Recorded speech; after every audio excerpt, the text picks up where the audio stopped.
கர்த்தருடைய பரிசுத்த நாமத்திற்கு மகிமை உண்டாவதாக. பல முறை நம்மளுக்கு வருகிற கேள்வி என்ன அப்படின்னு பார்த்தீங்கன்னா, நான் தேவனோடு உள்ள ஐக்கியத்தில் தான் இருக்கேன், ஆனால் நான் ஏன் இவ்வளவு துன்பத்தை அனுபவிக்கணும் அப்படின்னு சொல்லி நம்ம நிறைய நேரங்களில் கேள்வி கேட்கக்கூடியவங்களாக காணப்படுறோம். ஒருவேளை துன்பம் அப்படிங்கிறது தேவன் நம்மை விட்டு விட்டார் அப்படிங்கிறதுக்கான ஒரு அடையாளம் கிடையாது.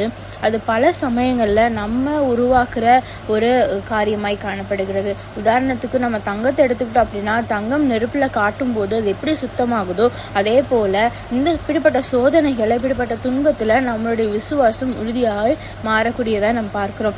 பைபிளில் நம்ம பார்க்கும்போது நான் உன்னுடனே இருக்கிறேன் அப்படின்னு சொல்லி ஆண்டவராகிய தேவன் சொல்லுகிறார். அதாவது நம்ம வெற்றி பெறும்போது மட்டும் கிடையாது, நம்ம துன்பத்திலையும் கூட ஆண்டவர் நம்மோடு இருக்கிறார் அப்படிங்கிறத அவர் வாக்கு கொடுக்கிற ஒரு தேவனாய் காணப்படுகிறார். இந்த உலகத்தில் இயேசு கிறிஸ்து வாழும்போது கூட அவர் பல துன்பங்களை அனுபவித்தார். ஆனால் அந்த துன்பம் கடைசியில் பார்க்கும்போது அது ஒரு வெற்றியாக மாறுச்சு. அதே போல தான் நம்மளுடைய கண்ணீரும், நம்ம இன்னைக்கு அனுபவிக்கிற துன்பங்களும் கண்ணீரும் ஒரு நாள் சாட்சியாக மாறுங்கிறதுல எந்த ஒரு சந்தேகமும் கிடையாது. ஸோ எப்படிப்பட்ட துன்பம் வந்தாலும் ஆண்டவரை விடாமல், அவர் மேலே உள்ள அவர் கூட இருக்க அந்த உறவை விடாமல், அவரோடு அந்த நம்பிக்கையில் நம்ம உறுதியாக இருக்கும்போது தேவன் நம்மோடு இருந்து அந்த துன்பத்தை கடந்து வர கர்த்தர் கிருபை செய்வார். அவர் நம்ம வாழ்க்கையை ஒரு பெரிய சாட்சியாய் மாற்ற அவர் கிருபை செய்வார். கர்த்தர் தாமே உங்களை ஆசீர்வதிப்பாராக. ஆமென்.